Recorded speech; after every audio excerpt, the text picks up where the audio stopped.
오늘 여러분과 함께 화목하게 하는 직분이라는 제목으로 말씀 함께 나누겠습니다. 여러분, 사람과의 관계를 인간관계라고 하는데 아무것도 하지 않는데 인간관계가 좋아질까요?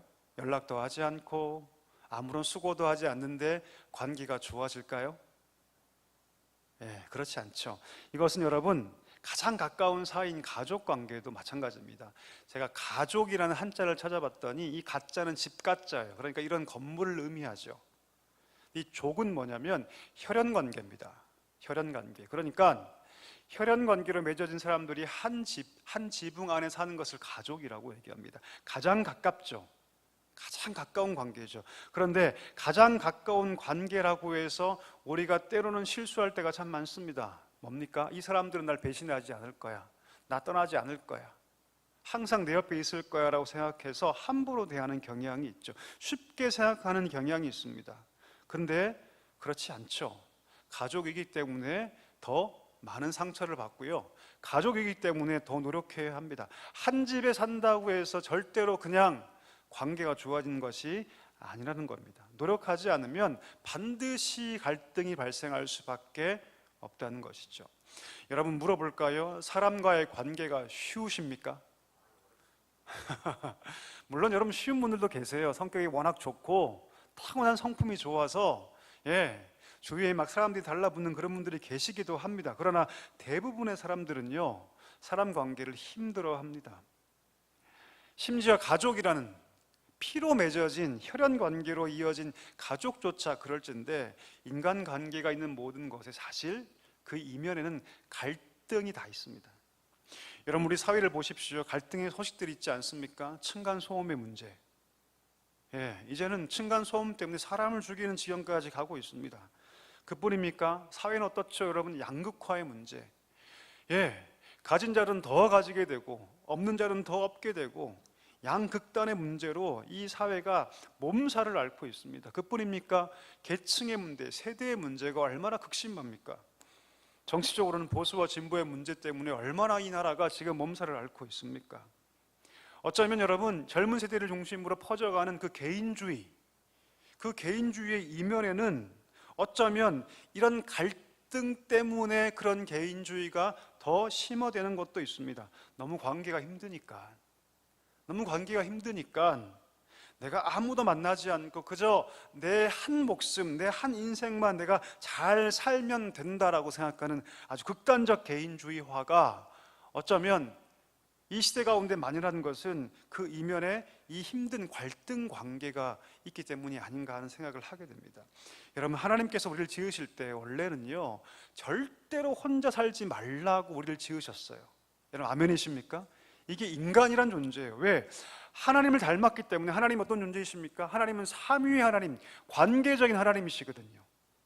하나님은 관계적인 하나님이십니다. 그래서 우리를 만드실 때 하나님의 그 관계적 속성을 인간 가운데 충분히 담으셨어요.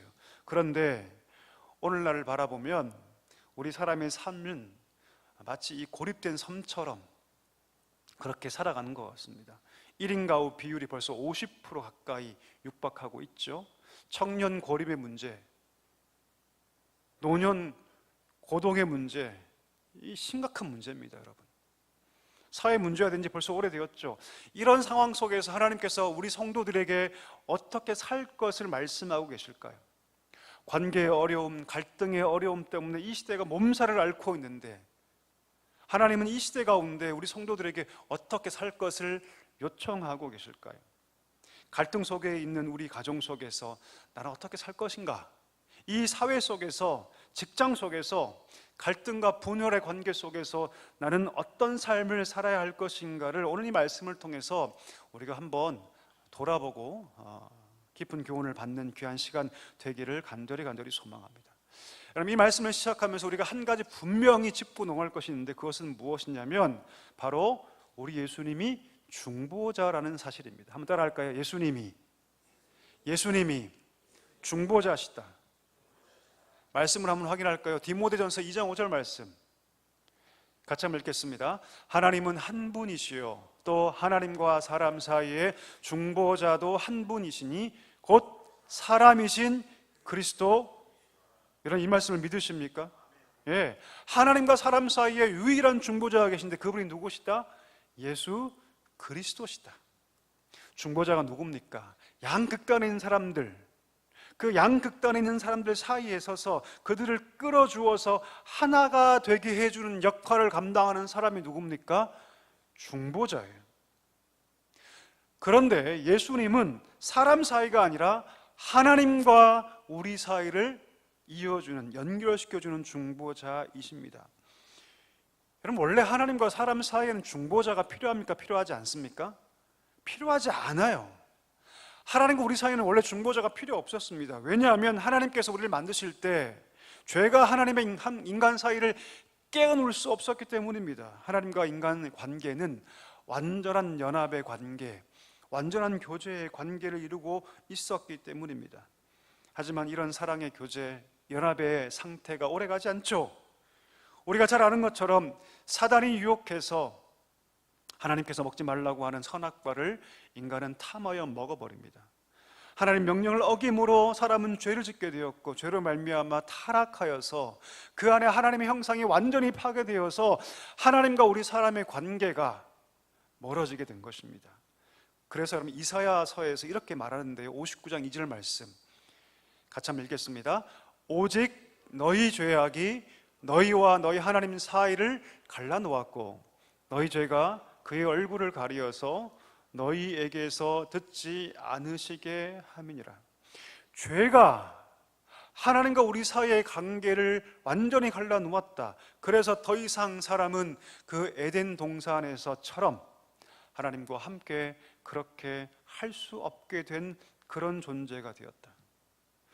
여러분, 여기에서부터 사람이 당하는 모든 고난과 아픔과 갈등이 출발합니다. 여기서부터 우리가 당하는 모든 고통과 고난이 시작된다는 것을 우리가 알아야 합니다. 우리가 남보다 못 배워서 고통당할까요? 우리가 남들보다 못 가져서 우리가 어려움을 당할까요? 우리는 보통 이 불행의 원인들을 여기서 찾죠. 내가 좋은 부모 밑에서 태어났더라면. 제가 어릴 때 이런 마음을 가졌어요. 저희 부모님이 굉장히 가난하셨기 때문에 남들은 다 가는 여행 우리는 왜 못 갈까? 남들은 저런 좋은 집에 사는데 왜 우리 집은 이 거실을 걸어가면 나무로 돼 있었기 때문에 그 소리가 납니다. 삐까 삐까 삐까 삐까 하는 소리가 났어요. 왜 우리 집은 이런 소리가 날까? 어릴 때 저는 이런 마음을 가졌어요. 왜 나는 좋은 집에 태어나지 못했을까? 이런 생각들을 저는 했거든요. 과연 그럴까요? 우리는 좀 더 공부를 열심히 해서 좋은 대학 나왔더라면 내게 좋은 삶이 찾아왔을 텐데, 내가 이런 고통과 고난 당하지 않았을 텐데라고 우리는 생각하는 경향성이 있습니다. 한번 물어볼까요? 그러면 이 땅의 모든 성공한 사람들은 다 행복합니까? 많이 가진 사람들은 다 행복할까요? 능력 있는 사람들 다 행복할까요?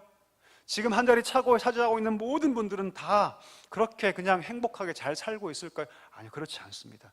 제가 수많은 사람들을 만나본 결과 그렇지 않다는 결론에 도달했습니다. 똑같이 고난당하고 똑같이 어려움을 당합니다. 고난의 종류와 어려움의 그 내용이 다를 뿐입니다. 이 세상의 고통과 고난의 예외인 사람은 아무도 없습니다. 이것을 우리가 분명히 알아야 합니다. 우리가 모를 뿐이에요. 왜냐하면 고통과 불행의 원인은요, 환경에 있지 않습니다. 우리는 환경에 있다고 생각하지만 그건 사실 착각일 뿐이에요.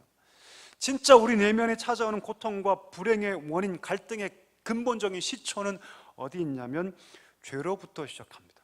다시 말하면 하나님과 멀어져 있기 때문이에요. 우리의 삶이 하나님과 멀어져 있기 때문에 여기서 불행이 시작된다는 것을 알아야 합니다. 따라서 여러분, 죄의 문제를 해결하지 않고서는, 우리가 하나님께 가까이 가지 않고서는 결코 이 불행의 문제를 해결할 수 있다 없다? 없다는 거예요. 이것이 여러분 성경의 진단입니다. 우리 엉뚱한 곳에서 그 문제를 진단하죠? 아닙니다, 여러분. 이 모든 불행의 근원, 이 모든 죄의 문제를 진단하지 못하기 때문에 우리가 이 고통의 문제를 해결하지 못한다는 것을 알아야 합니다. 이것이 성경의 진단이라는 것을 우리가 알아야 한다는 것이죠. 이런 이유 때문에 우리가 누구에 필요해요? 우리에게 중보자가 필요합니다. 아멘이십니까, 여러분? 우리에게 중보자가 필요해요. 왜요? 우리가 죄의 문제로 스스로 하나님께 갈 수 없기 때문에 이 문제를 해결해 주시고 우리를 이끌어서 하나님께 갈 수 있게 해주는 중보자가 우리 인간들에게 반드시 필요하다라는 것입니다. 성경은 그 중보자가 누구밖에 없다? 예수 그리스도. 할렐루야. 예수님밖에 없다라고 말하고 있다는 것이죠. 왜 하나님께서 이 땅에 예수를 보내셔서 우리와 같은 인간이 되게 해주셨습니까? 그 이유는 간단해요. 하나님과 사람 사이의 유일한 중보자로 그를 세우기 위해서입니다.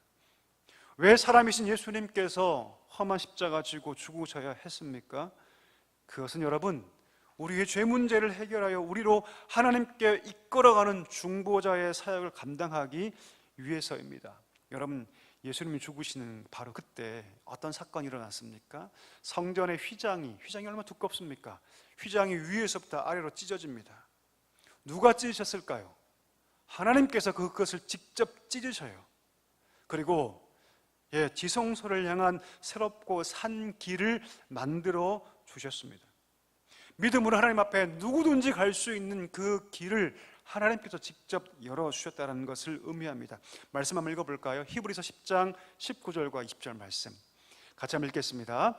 그러므로 형제들아, 우리가 예수의 피를 힘입어 성소에 들어갈 담력을 얻었나니 그 길은 우리를 위하여 휘장 가운데로 열어놓으신 새로운 살 길이요 휘장은 곧 그의 육체니라. 아멘. 휘장을 위에서 아래로 하나님께서 직접 찢으셨는데 그 휘장이 뭐라고요? 예수님의 육체라고요. 그 몸을 하나님이 직접 그 아들의 몸을, 자기의 아들의 몸을 직접 그 아버지 하나님께서 찢으심으로 우리 성도를 향해서 하나님 보좌 앞으로 담대히 갈 수 있는 새로운 길, 산 길을 열어놓으셨다. 이것이 예수님 십자가의 의미입니다. 우리는 중보자이신 예수님 때문에 하나님과 함께 화목한 자가 되었습니다. 여러분, 이것이 우리 성도에게 가장 큰 은혜인 줄 믿습니다. 아멘이십니까? 우리가 이 은혜를 받았기 때문에 오늘 예배하는 거 아니겠습니까? 이제 그리스도 안에서 하나님과 함께 화평을 누리면서 하나님을 뭐라 부릅니까? 아바 아버지로 불러요. 아멘이십니까 여러분? 아바 아버지, 이제 그의 기업이 되어서 은혜를 누린 자가 되었습니다. 이것이 성도의 가장 큰 축복인 줄 믿습니다. 근데 여러분, 성경은요 여기서 멈추지 않습니다. 네가 복을 받았으니, 네가 하나님과 화목한 자가 되었으니 그래 잘 먹고 잘 살아라 말씀하지 않으세요. 오늘 성경에 보니까 뭐라고 얘기합니까? 그렇게 화목하게 된 우리에게 화목하게 하는 직분을 주셨다, 이렇게 얘기를 합니다. 그 직분이 무엇입니까? 하나님과 사람을 화목하게 하는 직분을 주셨다. 예수님처럼 중보자의 역할을 그대로 우리에게 주셨다라고 말씀하고 있다는 것이죠. 오늘 본문의 핵심 구절인데요, 18절 한번 읽어볼까요? 같이 한번 화면 보시고 같이 한번 읽겠습니다. 모든 것이 하나님께로서 났으며 그가 그리스도로 말미암아 우리를 자기와 화목하게 하시고 또 우리에게 화목하게 하는 직분을 주셨으니. 아멘. 우리에게 뭘 주셨다? 화목하게 하는 직분을 주셨다. 물론 우리가 예수님처럼 똑같이 하나님과 죄인 사이를 화목하게 하는 그런 중보자 역할을 감당하는 것은 아니에요, 여러분. 그런 뜻이 아닙니다.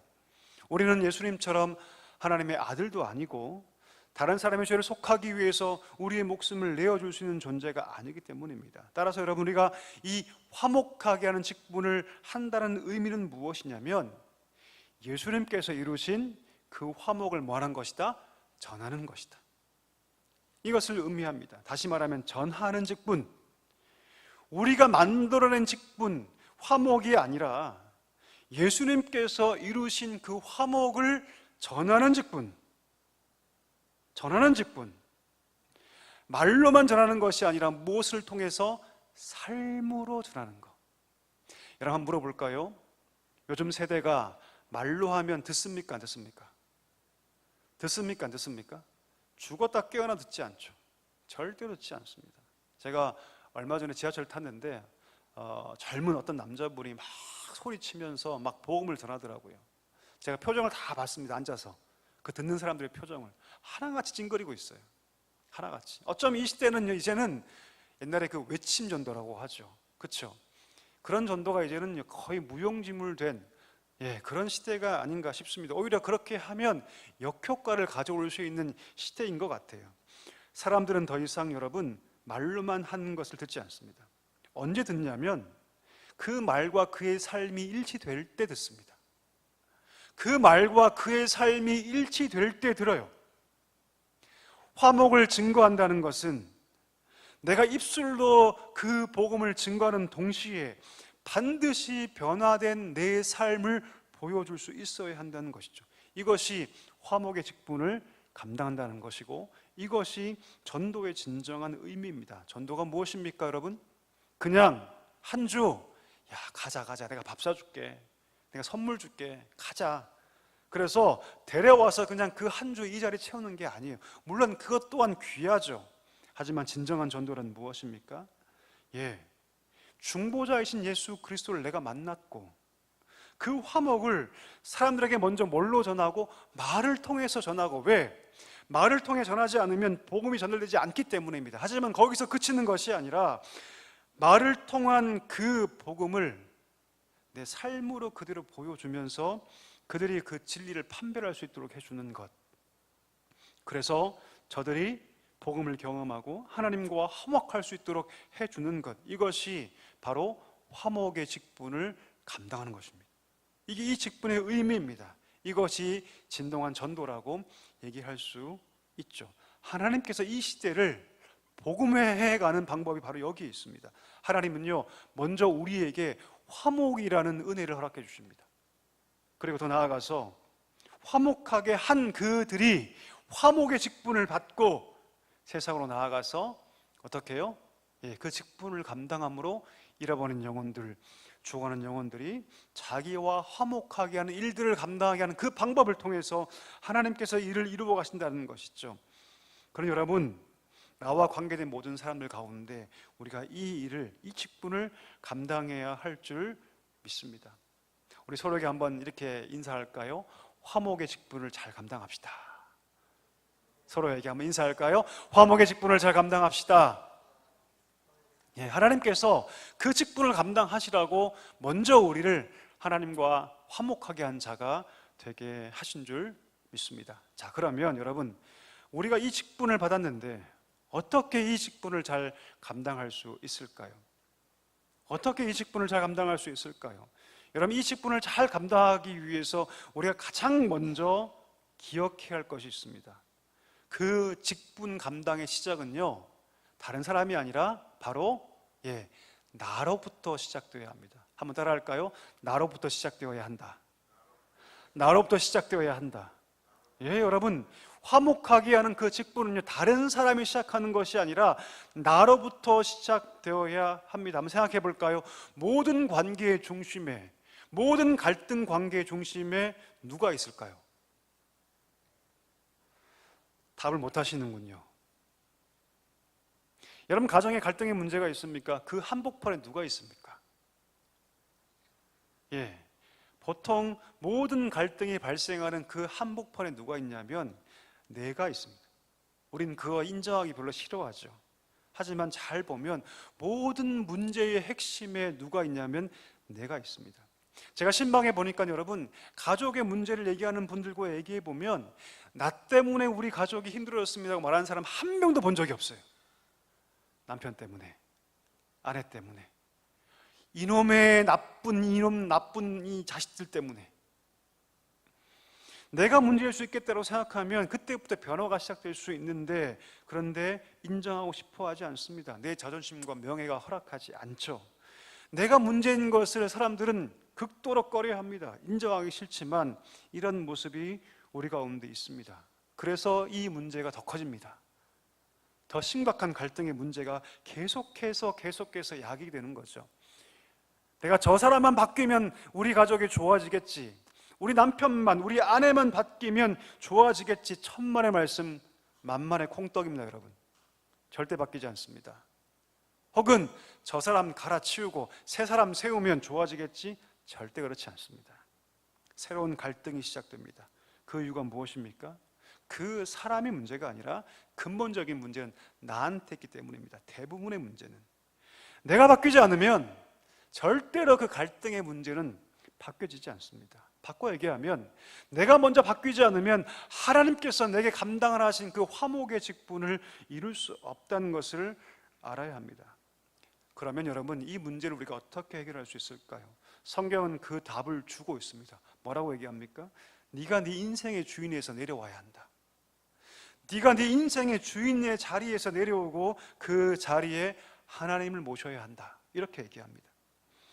내 자신이 내 삶의 주인의 자리에 있는 이상 여러분, 내 중심적으로 그 사람 볼 수밖에 없고요, 내 인생에 내가 주인의 자리에 앉아있는 이상 모든 문제를 내 중심, 내 시각으로 보기 때문에 문제는 반복될 수밖에 없다는 것이죠.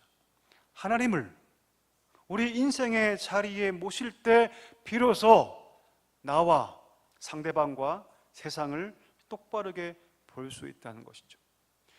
여러분, 우리 학교 다닐 때 이런 실험 한번 해본 적 있죠. 안경을 만들고 그 안경에다가 빨간색 셀로판지 붙여서 세상을 본 적 있으시죠? 그렇죠? 빨간색 종이를 붙이면 어떻게 보입니까? 다 빨개 보이죠. 새빨개 보입니다. 심지어 그 파란 하늘도 빨갛게 보입니다. 물도 빨갛고요, 구름도 빨갛고요, 사람도 빨갛고요, 다 빨갛습니다. 우리 힘으로 이 안경을 벗을 수가 없어요, 여러분. 절대 벗을 수가 없습니다. 평생 쓰고 온 이 안경, 여러분, 우리가 벗을 수 없습니다. 그러나 우리 인생의 보좌에 우리가 아니라 하나님이 앉아 계실 때 우리는 이 안경을 벗을 수 있습니다. 있는 모습 그대로 내 자신을 볼 수 있고 다른 사람과 세상을 있는 모습 그대로 볼 수 있게 된다는 것이죠. 따라서 여러분, 하나님이 내 인생의 주인이 된다는 것은요, 하나님의 눈으로 나를 보고 하나님의 눈으로 다른 사람을 보고 하나님의 눈으로 세상을 본다는 뜻입니다. 더 이상 내 인생의 주인이 내가 아니기 때문입니다. 여러분, 하나님께서 우리를 바라보실 때 어떻게 바라보실까요? 그냥 있는 그대로 바라보실까요? 아니요. 하나님께서 우리를 바라보실 때 어떻게 바라보시냐면 예수님이란 안경을 통해서 바라보십니다. 아멘이십니까, 여러분? 예, 우리를 있는 그대로 보지 않으시고요, 하나님께서 우리를 바라보실 때 사랑과 용서의 눈으로 예수 그리스도를 통해서 우리를 보신다는 것을 여러분, 우리가 알아야 합니다. 우리가 어떤 존재입니까? 심판당해야 마땅하지만 하나님께서 예수님이라는 그 렌즈를 끼셔서 우리를 바라보시고 우리를 사랑의 대상으로, 용서의 대상으로, 긍휼의 대상으로 우리를 보고 계신다는 것이죠. 여러분, 우리 하나님이 그렇게 우리를 보고 계신다면 우리 또한 예수님을 통해서 우리 가족을 바라보고 세상을 바라보고 이 모든 것들을 바라봐야 할 줄 믿습니다. 미워할 대상이 아니라, 정죄할 대상이 아니라, 다투고 싸워야 할 대상이 아니라, 우리 하나님도 우리를 바라보실 때 예수님이라는 안경을 통해서 바라보신다면 우리도 예수님의 눈으로 우리 가족을 바라보고 세상을 바라보고 우리 인생을 바라볼 수 있어야 한다는 것입니다. 우리 축복합니다. 여러분, 우리 모든 사랑하는 성도들, 먼저는 우리 인생의 보좌에 우리가 앉아있는 것이 아니라 우리 하나님을 여러분 인생의 주인으로 모을 수 있기를 간절히 축복합니다. 더 나아가서 여러분, 예수님의 눈으로 가족을 바라보고 예수님 눈으로 세상을 바라보고 예수님 눈으로 내 남편과 아내를 바라보고 자녀를 바라볼 수 있는 은혜가 있기를 간절히 소망합니다. 다투어 이겨서 그들을 점유하고 다스리는 존재가 아니라 사랑하고 용서하고 품어줄 대상으로 그들을 볼 수 있게 되기를 간절히 소망합니다. 이런 말씀하니까 어떤 분이 이런 말씀할 수 있을 것 같아요. 아니, 목사님, 그렇게 행동하면 손해보는 거 아닙니까? 그렇게 행동하면 바보 취급당하는 거 아닙니까? 그렇게 행동하면 내가 피해자가 되는 거 아닙니까? 라고 말씀할 수 있습니다. 내가 예수 따라가는 거 그렇게 살다 보면 내게 무슨 유익이 있단 말인가? 오히려 나는 손해를 보게 되고 피해자가 되는 거 아닌가라고 말씀할 수 있어요. 우리 예수님 바라볼까요, 여러분? 예수님 삶을 바라보시면 예수님들은 그들을 다 용서해 주셨죠. 사랑해 주셨죠. 품어 주셨죠. 그런데 예수님 뭐 당하셨습니까? 수치를 당하셨고 모욕을 당하셨어요. 예수님은요, 오히려 못 박힘을 당하셨습니다. 모든 제자들은 예수님 부인하고 다 배신하고 떠나버렸습니다. 한번 생각해 볼 거예요. 그러면 이런 일을 당하신 예수님도 자기의 삶을 패배와 수치로 기억할까요? 어떻게 생각하십니까? 그래, 내 삶은 패배와 수치와 실패의 삶이야. 내가 저들을 그렇게 용서하고 품어주고 안아주고 내 모든 것들을 다 내주었는데 나를 이렇게 대하는구나. 내 삶은 실패자의 삶이다. 내 삶은 수치의 삶이다. 내 삶은 아무 가치가 없다라고 그렇게 우리 예수님 생각했을까요? 아니요. 아니요, 여러분, 그렇지 않습니다. 우리 예수님 뭐라 말씀하시냐면 십자가가 오히려 뭐다? 내게 영광이다. 할렐루야. 할렐루야. 예. 이 십자가의 죽음, 이 수치와 멸시와 이 모든 핍박이 내 영광이다라고 말씀하세요. 내 영광이다. 왜 그럴까요, 여러분? 이 십자가가 하나님 말씀에 순종한 사건이었기 때문입니다. 내가 내 자신의 삶을 내 주인으로 섬기지 않고 하나님께 모든 것을 다 맡겼을 때 하나님께서 그를 높여주셨고 결국 그것이 영광이 되었기 때문입니다. 여러분, 우리가 하나님 뜻대로 다른 사람을 사랑하고 용서하고 섬기고 우리가 그들 사이에 서서 하나님과 그들을 이어주는 중보자의 역할을 감당할 때 업신여긴을 당하고 멸시를 당하고 수치를 당할 수 있습니다. 하지만 여러분, 그것은요 실패가 아닙니다. 낭패가 아니죠. 오히려 무엇입니까? 영광인 줄 믿습니다. 이것을 영광으로 우리가 인식해야 합니다. 왜요? 언젠간 하나님께서 우리를 영광의 자리로 올려주실 것을 우리가 알기 때문입니다. 우리 축복합니다. 여러분, 하나님을 주인 삼을 수 있기를 축복합니다. 그리고 더 나아가서 우리 가족의 모든, 우리 교회 모든 성도들의 모든 것들을 하나님의 눈으로 바라볼 수 있게 되기를 간절히 소망합니다. 갈등의 관계 때문에 힘들어하다면 먼저 내가 내 인생의 보좌에서 내려와서 내 인생의 그 보좌에 하나님을 앉히시고 그 모든 것들을 하나님 관점으로 바라보며 그들을 품을 수 있기를 간절히 소망합니다. 생각해 볼까요? 십자가가 비극으로 끝났습니까? 아니죠.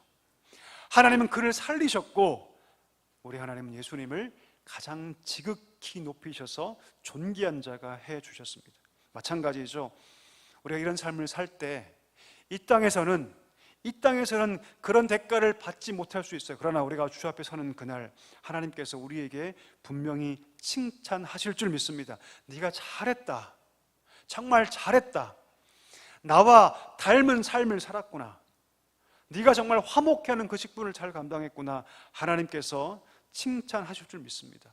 네가 그 직분을 잘 감당해서 너의 가족 가운데 아픔과 갈등이 있었지만 너 때문에 가족이 회복되었고, 네가 섬기는 교회 가운데 많은 아픔과 갈등과 문제가 있었지만 너 때문에 그 교회가 회복되고 부흥하게 되었구나. 잘 감당하게 됐구나라고 하나님께서 칭찬하실 줄 믿습니다.